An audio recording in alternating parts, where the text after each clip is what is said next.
Nouvelle démonstration de force d'un partisan de Patrice Talon. Pour susciter la candidature du chef de l'État à la présidentielle de 2021, Sarafa Dine Lassisi a fait fi de son handicap moteur. Il a parcouru la distance Nati-Tengu-Cotonou sur son tricycle à pédale manuelle pour donner de l'écho à son message à l'endroit du président de la République. Objectif atteint pour ce vulcanisateur de métier, non seulement son initiative a été largement relayée sur les réseaux sociaux, mais il a surtout été reçu par le ministre Modeste Kérékou et le député Barthélémy Kassa dès son arrivée à Cotonou. Les deux personnalités ont assuré que son message sera transmis au président de la République. Mieux encore, Sarafa Dine Lassisi a aussi reçu comme cadeau un nouveau fauteuil roulant. Ce dernier va sans doute alléger sa peine sur le chemin du retour s'il décide de le faire comme à l'aller.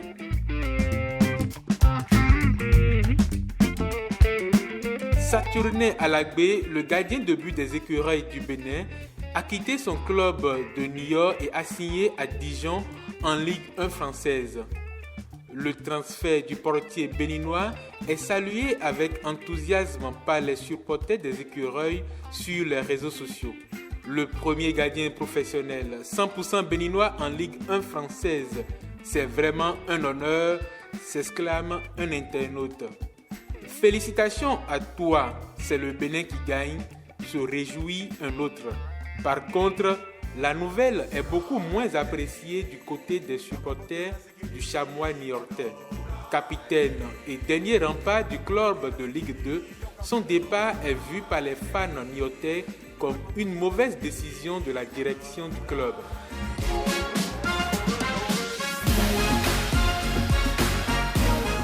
C'est bien pour Saturnin Alagbé, c'est logique vu ses performances. Normal qu'il vise la Ligue 1 et bravo. C'est moins logique dans la gestion de l'effectif alors que l'équipe est première, regrette un supporter niortais.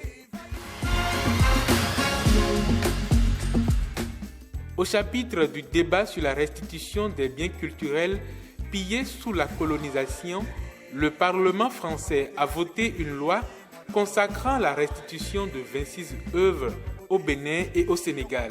Une nouvelle qui ravit les défenseurs de la restitution des œuvres, mais qui rappelle aussi pour certains qu'il ne s'agit que d'une première victoire dans une succession de combats.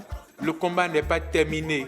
Nous devons encore et encore continuer à militer pour la restitution du reste de ces butins de guerre encore non inscrits, a réagi un internaute sur Facebook.